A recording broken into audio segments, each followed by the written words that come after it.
Doing boom! Everybody get on the ground. My baby falling down the steps as he coming up the steps. Boom! The bullet went straight through my baby. As y'all can see, my baby about this height, that height. The bullet went straight through my baby. You can't even be safe in your own home. So this is a serious issue. Meanwhile, multiple neighbors also complained about the amount of gun violence in the area, pointing out bullet marks on their cars or other structures, and say someone was killed on the same block in December, and a 15-year-old boy was killed 1 block away just over a year ago. It's pretty bad because even like kids, myself included, when we hear shots and things like that, we're numb to it. It's nothing. Several said they want more of a police presence and some action from property management, and Bailey hopes this is the push that everyone needs. In order to see that these type of situations are going to keep happening until something changes significantly. I didn't know her like that, but I knew her from my bus. Sometimes I overheard things that she would discuss. Never nothing bad, disrespectful or mean, always dressed to impress. The girl stayed clean.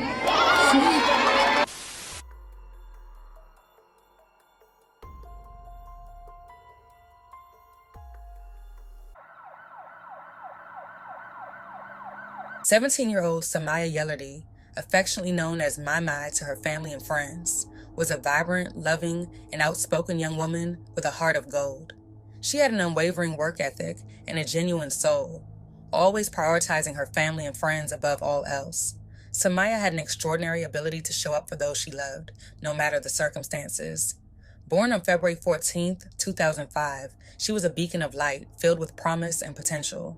Somaya was an intelligent and enthusiastic student at George Wythe High School, where she excelled academically and made friends easily wherever she went.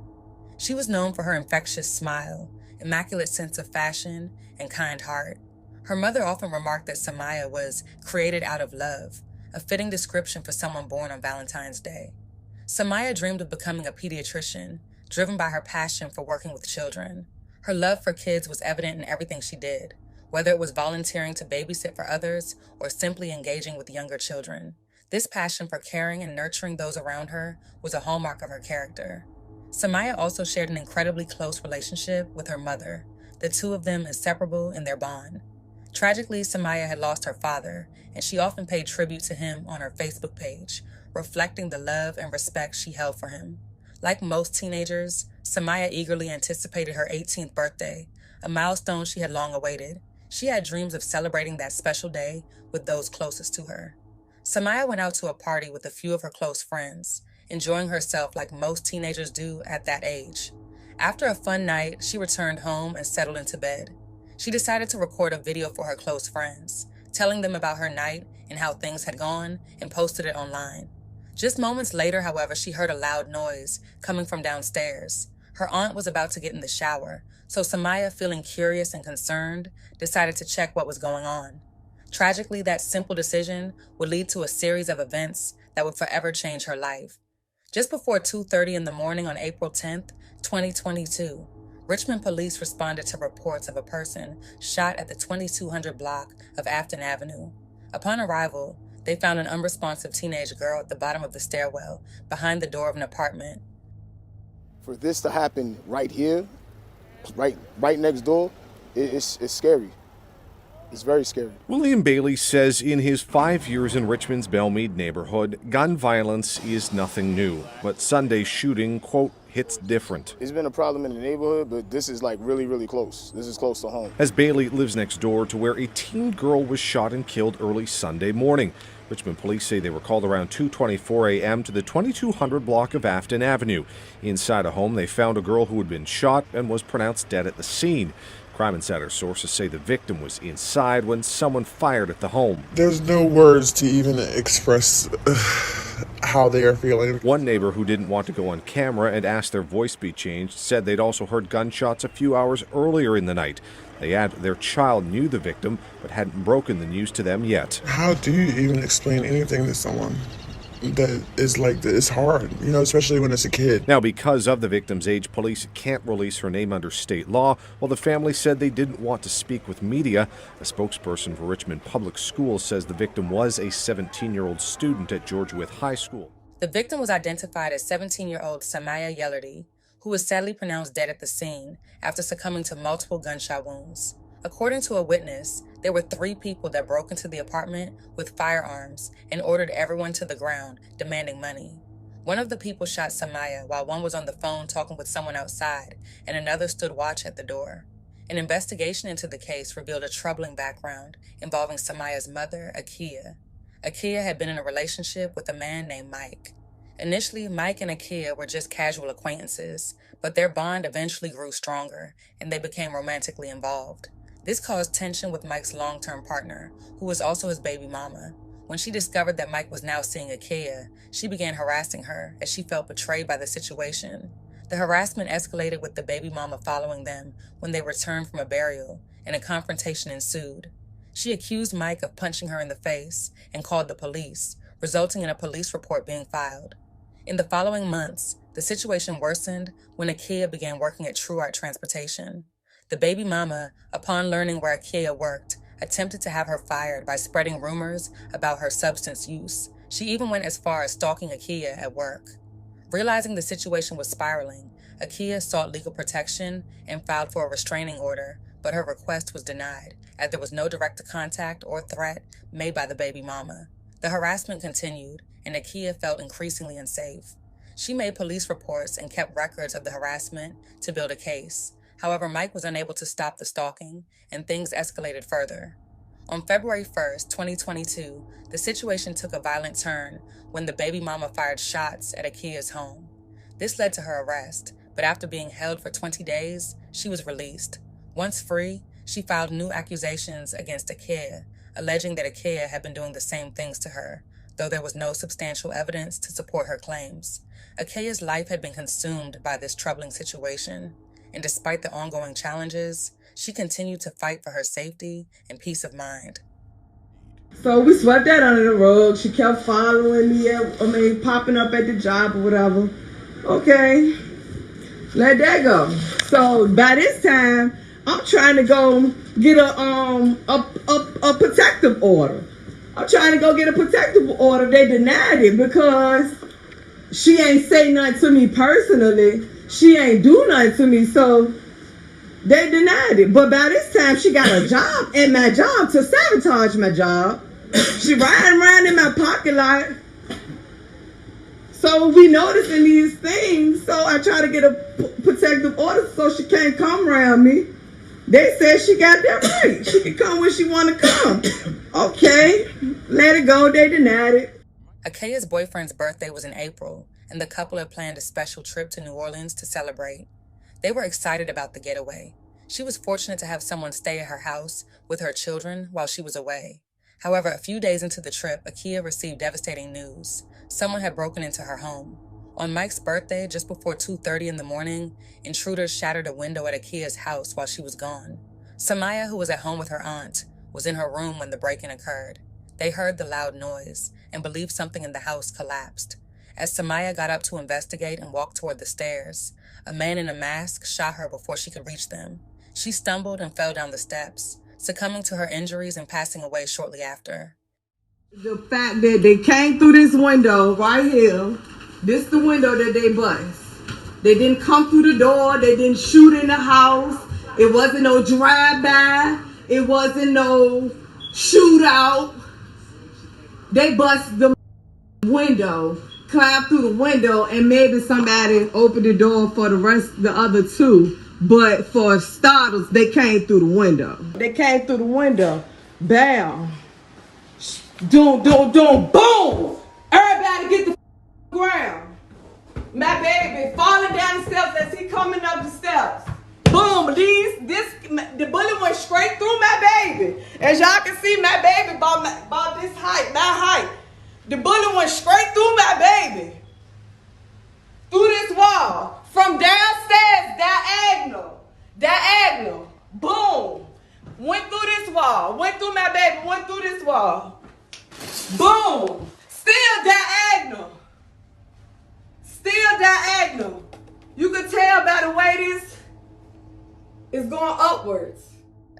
Days after Somaya's senseless and untimely murder, hundreds of people gathered to honor her life at the United Nations Church on Richmond's south side. Sources describe what happened as a botched home invasion. A crowded room of family, friends, and community members remembered the teen as someone who made their lives better. Speakers at the service who called for an end to the violence included Somaya's former bus driver. Members of the South Side community vowed to support her mother. She had this energy that was infectious, and everybody gravitated towards her because of that. Somaya Yellerdy's high school principal, friends, and family gathered mere feet from where she went to class. She was created out of love. Her parents loved each other. Her birthday was Valentine's Day. But her next big day, graduation, will not come. Somaya was shot dead early Sunday morning in her own home. I don't want to do it anymore. Richmond Public Schools Superintendent Jason Cameras is fed up, like so many others, time and time again, attending vigils to remember students. We all have a role to play to make sure that every one of our students just gets the chance to grow up. City Council Vice President Ellen Robertson. I'm not happy with where we are with the level of violence and crime that we have in the city of Richmond. It is absolutely despicable. A problem that City Hall has not yet been able to tackle. This violence and this mess with these guns have got to cease. We got a 17-year-old baby girl lying here deceased. If you're not a part of the solution, you are a part of the problem. Councilwoman Robertson called for help. So I want to say to all you young people, we need you. For months after the shooting, Somaya's mother contacted Richmond detectives every Monday for an update and to provide information she felt could lead to an arrest. But in a subsequent interview, she said she believed Somaya's case had gone cold. She would call and leave messages, but nothing came from it. No callbacks, no additional information, nothing. As Somaya's family and friends continued to push for answers, they found comfort in the memories of her, including a purple park bench located on a corner on Afton Avenue. The bench was placed there shortly after Somaya was killed and has a picture of her, flowers, balloons, and messages. That's my. A purple park bench. Somaya, that's my sweet baby, man. It's where Akia Purnell visits often. My sweet baby. Remembering her 17-year-old daughter, Somaya. It's just unreal. It was just blocks away from this memorial on Afton Avenue, where Richmond police found Somaya shot to death in the Greystone Apartments. It happened just before 2:30 a.m. on April 10th. They went in my house. Like, I cannot stress that part enough. The doors was locked. She was safe in her home. Purnell was out of town at the time, but she says police detailed the grim scene inside her home. Someone breaking in, Somaya falling down the stairs after being shot. Still feel like it's a dream and I ain't wake up yet. A tragedy, hard to comprehend for this mother, but she says 1 month later. Still no answers, no detective reaching back out to me. I've been calling. Frustrations and seemingly no closer to justice. 8 News reached out to Richmond police for an update on this investigation. Their statement tonight: at this time, detectives do not have further information to share with the public, meaning for this mother, no answers for who or why as she continues to grieve. I want justice for my baby. I don't know how God gonna move, but I know he gonna move. To make matters even worse, the purple memorial bench created to honor Somaya's memory was stolen 2 years after her murder, causing even more heartbreak for her family and loved ones. This led her mother to reach out to both the police and local news outlets in search of answers. As of now, no one has been arrested in connection with Somaya's death, and the public remains unclear about the role of Akia's boyfriend's baby mama, who has yet to be held accountable for her murder. Rest in peace, Somaya Yellerdy. We come and visit, we come and sit, talk about Somaya, just think about Somaya when we miss her. We feel closer to her when we on the bench. Her mother, Akia Purnell, says the bench was a gift from a community artist to honor her late teenage daughter's life. She says she noticed it was missing in August and contacted the city and the apartment complex where it sat, but neither claimed to have moved it. The artist who created it posted about the missing bench last week in hopes of finding it. Nothing. But Purnell believes she knows who did it. I automatically feel like I thought it was related to her death, her murder. They wanted to make me mad. Yellerdy's case is still unsolved. Purnell says she's been providing leads to Richmond police, but feels like she's hitting a dead end. And then call these police. A spokesperson with the police department telling 8 News there are no new updates in Yellerdy's case after nearly 2 years. I don't really know which way to turn, you know, 'cause I never had this happen to me before, so I don't know which way to turn. So it's been heavy and it's been overwhelming. Purnell has since filed a police report about the missing bench and just hopes to get it back. I need to report that my daughter's memorial bench has been stolen. She now shares this message to whoever did this. Y'all already took her. The bench, please, it could be returned. We can't get her back, but we can get the bench back.